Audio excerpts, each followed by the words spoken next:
प्रिय विद्यार्थियों, आज की वीडियो में हम अशोक और उसके धम्म के बारे में अध्ययन करेंगे।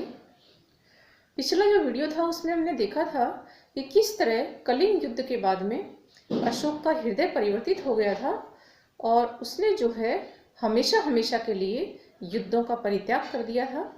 इस युद्ध में जो है भयंकर नरसंहार हुआ था। ये कलिंग का युद्ध अशोक के राज्याभिषेक के 8वें वर्ष यानी 261 ईसा पूर्व में लड़ा गया था। इस युद्ध ने जो है अशोक के जीवन में क्रांतिकारी परिवर्तन किए और उनमें से जो एक परिवर्तन था वो था अशोक के जीवन में धम्म का विकसित होना। कलिंग युद्ध के बाद में अशोक जो है व्यक्तिगत रूप से बौद्ध हो गया था। उसने बौद्ध धर्म ग्रहण कर लिया था, लेकिन उसने अपनी प्रजा को इस धर्म को मानने के लिए बाध्य नहीं किया था। उसने किसी भी दूसरे धर्म या संप्रदाय के प्रति असहिष्णुता व्यक्त नहीं की थी। दूसरा, अशोक ने बौद्ध धर्म से इतर जो दूसरे धर्म थे उनको भी समान रूप से दान दिया। उसी ने जो है बराबर की जो पहाड़ी थी उसमें आजीवक संप्रदाय को जो है गुफाएं निवास करने हेतु दान में दी थी। अशोक ने अपनी प्रजा के नैतिक उत्थान के लिए अशोक ने नैतिक आचारों की जो संहिता प्रस्तुत की उसे जो है धम्म का नाम दिया गया। धम्म संस्कृत के धर्म शब्द का ही रूपांतर है।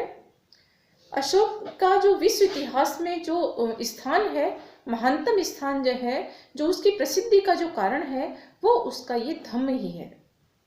हम बात करेंगे धम्म का जो है सकारात्मक पक्ष जो है, जिनसे मिलकर के धम्म बना है, उन तत्वों का अध्ययन करेंगे। तो धम्म का जो सकारात्मक पक्ष है उसके बारे में अपने दूसरे स्तंभ लेख में अशोक खुद ही पूछता है स्वयं से कि किए धम्मे अर्थात धम्म क्या है। इसका उत्तर जो है अशोक स्वयं अपने दूसरे और 7वें स्तंभ लेख में देता है, जब वो कहता है कि अपासिन्वे बहुकथाने दया दान सचे शौचिये माधवे और साधवे। यानी धम्म जो है उसके जो निर्माणकारी तत्व हैं वो है अपासिन्वे यानी पापहीनता, बहुकथाने यानी बहु कल्याण, बहुत सारे लोगों का कल्याण, दया यानी दया, दान यानी दान, सच्चे का मतलब सत्यता और शौचे का मतलब पवित्रता, माधवे का मतलब मृदुता और साधवे का मतलब है साधुता।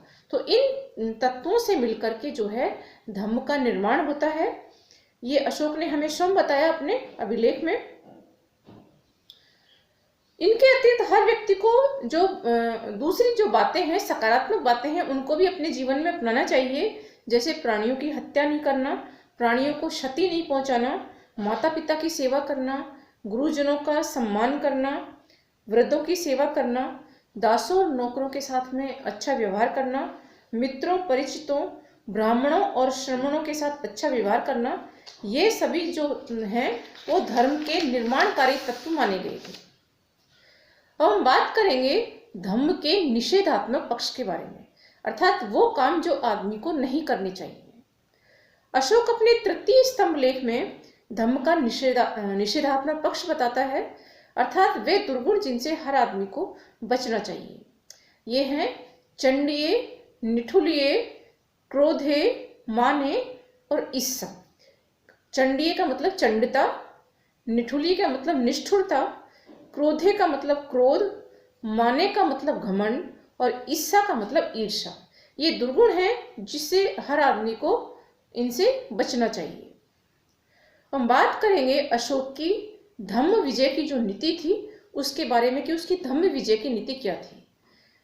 जब अशोक ने धम्म को ग्रहण किया, धम्म का प्रचार किया, तो उसकी जो साम्राज्यवादी जो नीति थी, उसकी जो दिग्विजय की नीति थी, जो उसने कलिंग युद्ध के बाद छोड़ दी थी, वो उसकी जो नीति है वो धम्म विजय में परिवर्तित हो गई थी।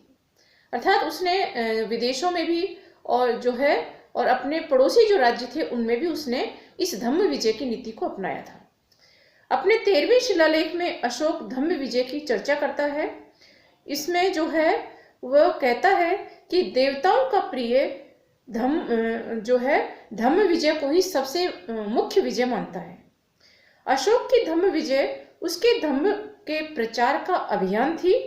उसकी धम्म विजय का अर्थ स्वदेशी और विदेशी दोनों राज्यों में धम्म का प्रचार करना था। हम बात करेंगे धम्म के स्वरूप के बारे में, अर्थात इसकी जो प्रकृति है धम्म की वो क्या है। विभिन्न जो विद्वान हैं इसकी प्रकृति के बारे में, धम्म की प्रकृति के बारे में अलग अलग मत रखते हैं। इसके इतिहासकारों में इस पर मतभेद है। धम्म के स्वरूप के विषय में अलग अलग इतिहासकारों ने अपने मत दिए हैं।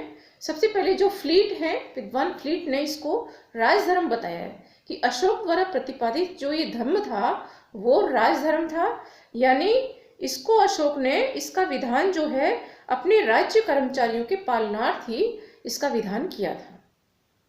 दूसरा जो मत है डॉक्टर आर के मुखर्जी का है, जो ये मानते हैं कि अशोक का जो धम्म है वो सभी धर्मों की अच्छी अच्छी बातों का संग्रह है, यानी इसको विश्वजनीन धर्म के नाम से बताते हैं। और इस मत का जो समर्थन है वो आर.एस. त्रिपाठी और विंसेंट स्मिथ ने भी किया है। तीसरा जो मत है धम्म के स्वरूप के बारे में वो डॉक्टर रोमिला थापर का है, जिनके अनुसार अशोक का धम्म उसका अपना आविष्कार था, जो उसने बौद्ध धर्म और हिंदू विचारधारा से ग्रहण किया था। यह सम्राट द्वारा जीवन पद्धति सुझाने का एक प्रयास था जो व्यवहारिक और सुविधाजनक होने के साथ नैतिक भी था। यानी रोमिला थापर जो है इस धम्म को अशोक के द्वारा किया गया मौलिक आविष्कार मानती है। चौथा मत डॉक्टर डी.आर. भंडारकर का है, जिनके अनुसार अशोक का जो धम्म है वो उपासक बौद्ध धर्म था, यानी अशोक के धम्म को वो बौद्ध धर्म का ही जो दूसरा स्वरूप है उपासक बौद्ध धर्म वो मानते हैं। बौद्ध धर्म का पहला स्वरूप भिक्षु धर्म है, जिसमें भिक्षु के रूप में उसको बौद्ध धर्म को ग्रहण किया जाता है, लेकिन उपासक बौद्ध धर्म में जो है गृहस्थ रहते हुए इस बौद्ध धर्म को, उपासक बौद्ध धर्म का पालन किया जाता है। तो इनके अनुसार, डॉक्टर डी.आर. भंडारकर के अनुसार अशोक ने जो है उपासक बौद्ध धर्म ग्रहण किया था और उसको ही फिर उसने धम्म का नाम दिया था। हम बात करेंगे अशोक के द्वारा धम्म प्रचार के जो उपाय किए गए उनके बारे में। अशोक ने इस धम्म के प्रचार के लिए धर्म यात्राओं का प्रारंभ किया। जो सबसे पहला काम था उसने जो है अपने राज्याभिषेक के 10वें वर्ष बौद्ध गया की यात्रा की थी, संबोधि की यात्रा की थी। और इसके बाद में जो है उसने अपने राज्याभिषेक के 14वें वर्ष निगलीवा की यात्रा की थी, नेपाल की तराई में निगाली सागर। वहां पर उसने कनक मुनि के स्तूप को जो है संवर्धित कराया। इसके बाद अपने राज्याभिषेक के 20वें वर्ष जो है अशोक ने लुम्बिनी यानी रुम्नी देवी की यात्रा की थी, और इसमें जो है उसने यहाँ पर जो कर था लुम्बिनी में वो 1/8 कर दिया था, क्योंकि यहाँ पर महात्मा बुद्ध का जन्म हुआ था। तो इन धर्म यात्राओं के द्वारा अशोक ने जो है धम्म का प्रचार किया। दूसरा जो कार्य था धम्म प्रचार के लिए वो था अशोक ने जो है राजकीय पदाधिकारियों की नियुक्ति की थी धम्म प्रचार के लिए। उसने जो है अपने 3रे और 7वें स्तंभ लेख में जो है अशोक ने ये बात पता चलती है इनसे कि अशोक ने जो है धम्म के प्रचार के लिए उसने प्रादेशिक व्युष्ट और जो है युक्त नामक अधिकारी नियुक्त किए थे। ये पदाधिकारी अपने क्षेत्रों में प्रति 5वें वर्ष दौरे किया करते थे और इसके बाद में वो जो है प्रशासकीय कामों के अतिरिक्त धम्म का प्रचार भी करते थे। तीसरा काम जो अशोक ने धम्म प्रचार के लिए किया वो था धर्म श्रावण और धर्मोपदेश की व्यवस्था। अशोक ने जो है अपने साम्राज्य में जगह जगह धम्म के प्रचार के लिए धर्म श्रावण की व्यवस्था की। जनता को अच्छी अच्छी बातों का धर्मोपदेश दिलवाया गया, जिससे कि उनकी धम्म में जो है रुचि जागृत हो और वो उसके पालन के लिए प्रेरित हों।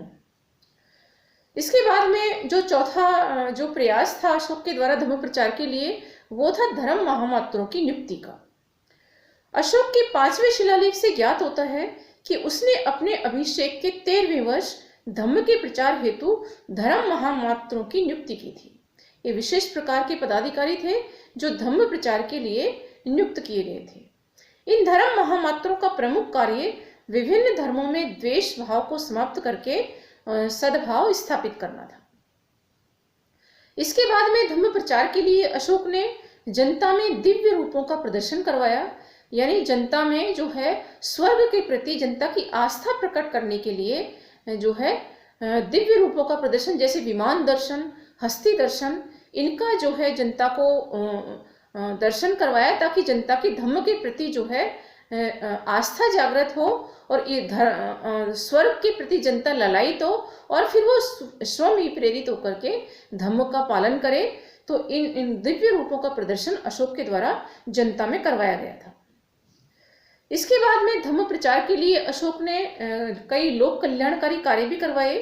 धम्म के प्रचार के लिए अशोक ने जो है मनुष्य और पशुओं की चिकित्सा की अलग अलग व्यवस्था के लिए जो है दवाखाना स्थापित करवाए। उसने वाटिकाएं लगवाई, प्याऊ लगवाई, कुएं खुदवाए, विश्राम गृह बनवाए और जो है इनसे जो है जनता में जो भलाई की जो भावना है वो उसकी भलाई की भावना प्रकट हुई और जनता भी ऐसे भलाई के कार्यों के लिए प्रेरित हुई। इसके बाद में जो अगला काम था अशोक के द्वारा धम्म प्रचार के लिए, वो था धर्म लिपियों को खुदवाना। अशोक ने बड़े बड़े शिलालेखों पर इन धर्म लिपियों को खुदवाया। धम्म की जो अच्छी अच्छी बातें थी उनको उसने इन पर खुदवाया और उनको उस जगह पर रखा जहाँ से आम रास्ते होते थे, जनता जहाँ से गुजरती थी, ताकि जनता का इन पर ध्यान पड़े और जनता फिर उनका पालन करे। अगला जो काम था अशोक का धर्म प्रचार के लिए, वो था विदेशों में धर्म प्रचारक भेजना।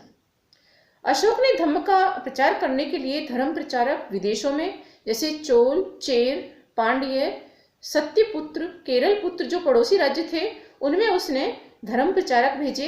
साथ ही जो विदेशी राज्य थे जैसे मैसिडोनिया है, सीरिया है, मिस्र है, लंका है, इन देशों में भी धम्म के प्रचार के लिए प्रचारक भेजे और इस प्रकार जो है अशोक ने जो है धम्म का प्रचार किया और फिर उसको एक धम्म विजय की नीति के रूप में जो है उसको प्रतिपादित किया।